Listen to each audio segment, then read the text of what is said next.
Alright, well howdy y'all, my name is Mr. Badsy. If you haven't seen me around, it's because I'm just new this semester. I'm working with Mr. Russell this semester, and I'm doing student teaching, so you may see me in a couple videos, and if you ever end up coming to class, I'm working with Mr. Russell. I'm working on becoming a teacher myself, and so I got to get practice teaching, and so here I am. I'm coming to teach you about titrations.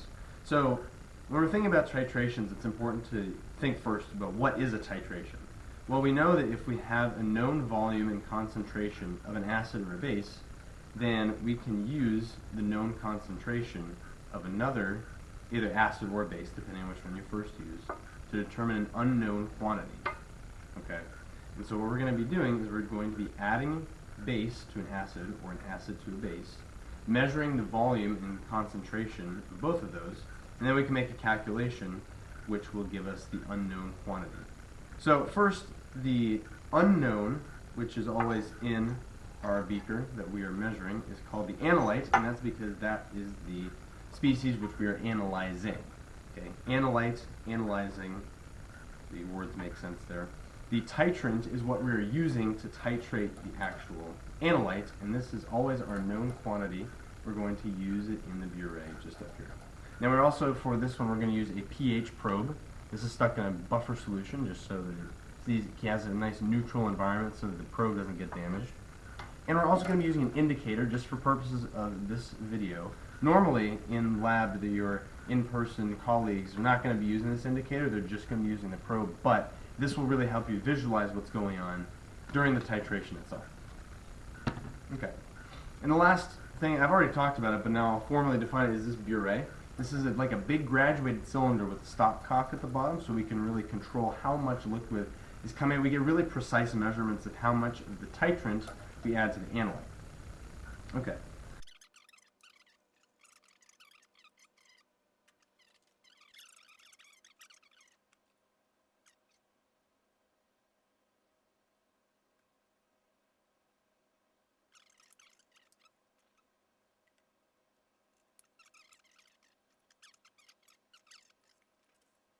Okay, so now we have our burette. It's been prepped. It's loaded with my titrant, which is 1 molar sodium hydroxide that we've been using, and now we're ready to make a titration on our analyte. So what we're going to be using for this is 0.1 molar hydrochloric acid. Okay, now remember what you know about strong acids and strong bases. You can actually do stoichiometry to figure out what our equivalence point is going to be, or the point where we're going to have equal molar amounts of sodium hydroxide and hydrochloric acid to result in a neutral solution. So what I'm going to do now is I'm going to take some of this hydrochloric acid and I'm going to add about 100 milliliters. Now again, this is a qualitative demonstration, so it's not super precise, but just know that if you were doing this quantitatively and trying to find out very precise numbers, you could do that as well. That would not be difficult to do. Okay, that's about 100 milliliters. Also, by the way, for this lab, your in-person colleagues will be using analytes of a strong acid, which is 0.1 molar hydrochloric acid. They're also using a weak acid. This is 0.1 molar acetic acid, or the active acid in vinegar. And they're also using a polyprotic acid, like this phosphoric acid. Now, this one's polyprotic because, as the name suggests, it has more than one proton. Okay. And with each of these, you're going to get slightly different titration curves you'll see in the data that we provide. So, I'm now going to take my analyte and set it at the bottom. Now, this is just a stir plate. This will help agitate the solution to make sure we get a decent mixing of the analyte and the titrant so things go efficiently. Okay, and that clicking is just the little stir bar in there.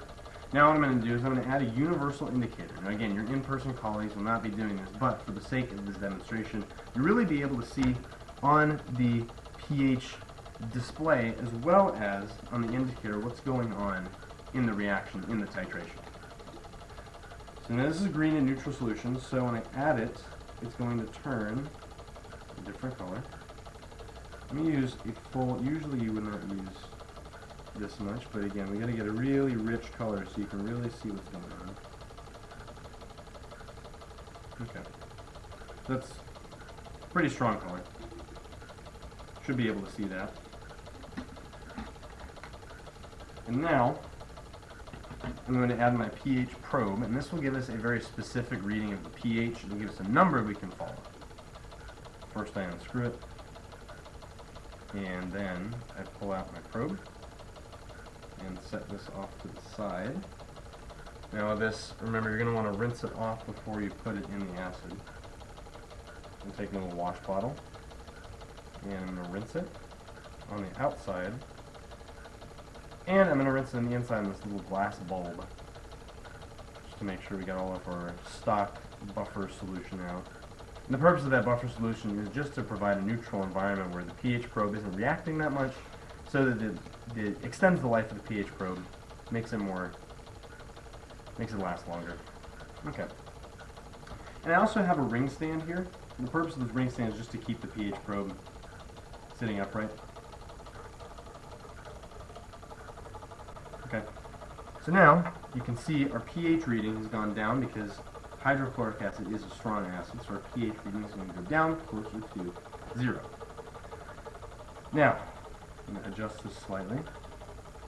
So now we're all set up. We have our titrant, the thing we're doing the titration with, in our Bure. We have our analytes with the indicator down here, with the pH probe put in place, held in place by a ring stand. Now we're ready to go. So, in your lab, your in-person colleagues will be using a pipette, kind of like this, and they'll be adding drop by drop, and they're going to use a much smaller amount of this, and the purpose of that is just to save on materials, but for this demonstration we have to add a little bit more. So, instead of using a dropper, that's why I have the Bure. And now, pay attention to what happens to the color and the pH as I add it a little by little. Okay, and whenever you look at the actual curve, you will be able to see the rate of pH increase is going to change over time. So let's watch.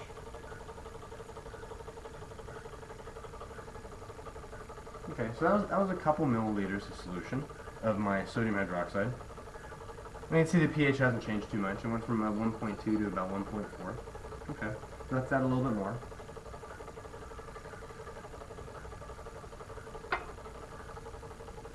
Okay, still hasn't changed a whole lot, even though we've added about a milliliter by this point.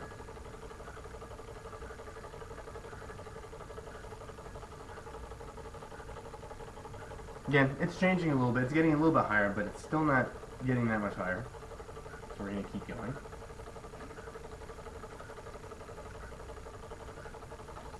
Okay, 1.52. It's starting to move, but still got to keep going.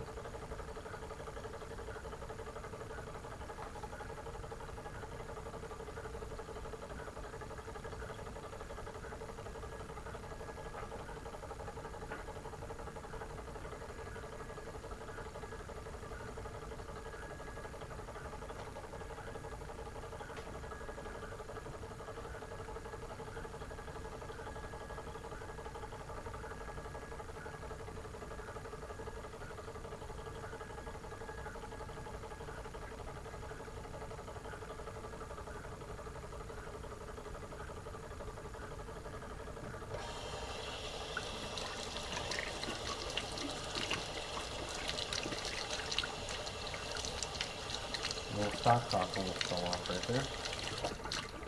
Make a note of that.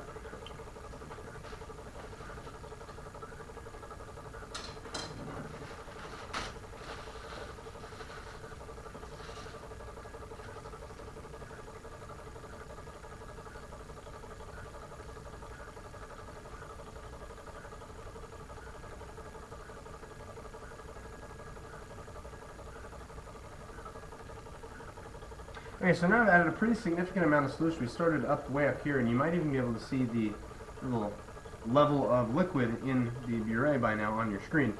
But you can see that after all that, it's only risen about by not even about 1. So you can see that the rate of pH increase is not necessarily that fast in the beginning. We'll see what happens when we keep going.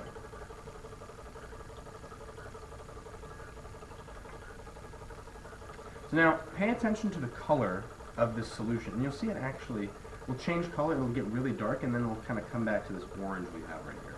This is pretty interesting. If I turn it this way, you might even be able to see you might even be able to see as the sodium hydroxide reaches the indicator, you see these kind of purple strands. Now I want you to try to think of why we do that. I'm not going to give the answer. I want you to, if you think about it, you should be able to get it.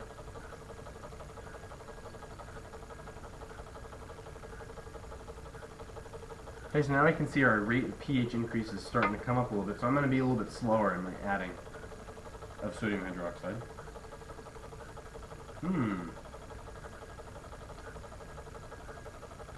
Interesting. So now our indicator went quickly dark, kept mixing, and now it's this kind of yellowish color.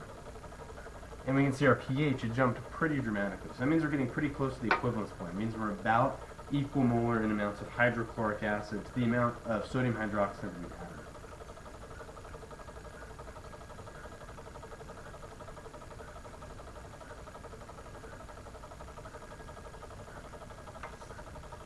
You can see I added probably not even half a milliliter. You can see with the drastic color change that happened there.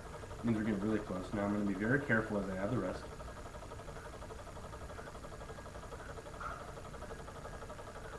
Now it's a nice deep blue, and we get a pH of almost 7, so we're almost neutral.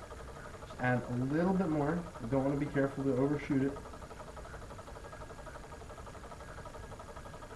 Drop-wise, that was only about 3 drops. You can see the pretty substantial color change. And now we're past pH of 7. That means we're past the neutrality point.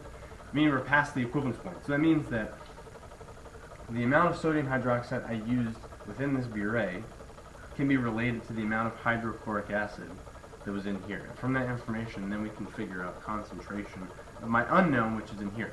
Now for this demonstration, obviously we do know that hydrochloric acid is about 0.1 molar, and we used 1 molar sodium hydroxide. And using about 100 milliliters of 0.1 molar hydrochloric acid, there's a calculation you can do to figure out about how many milliliters of my titrant we ended up using. Okay. So now what I'm going to do is I'm going to finish the titration. I'm going to keep going past this equivalence point. I want you guys to pay attention to what happens next. To the pH. They added a couple of drops.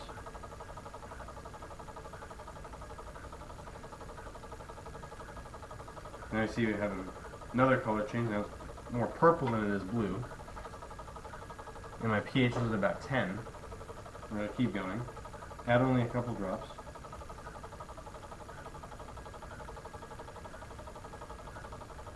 Getting close to 11 now.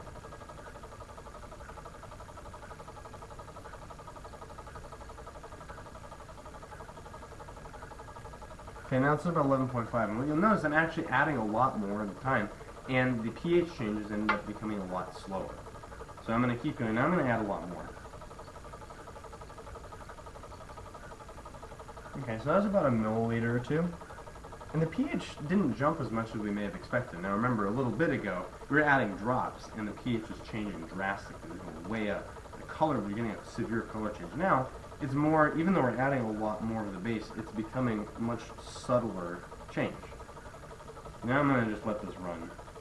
And I'm just going to let the rest of the sodium hydroxide run out. We can see what's happening to the pH. It's going up, but relatively to how much sodium hydroxide is entering this, it is not as much as we had seen previously.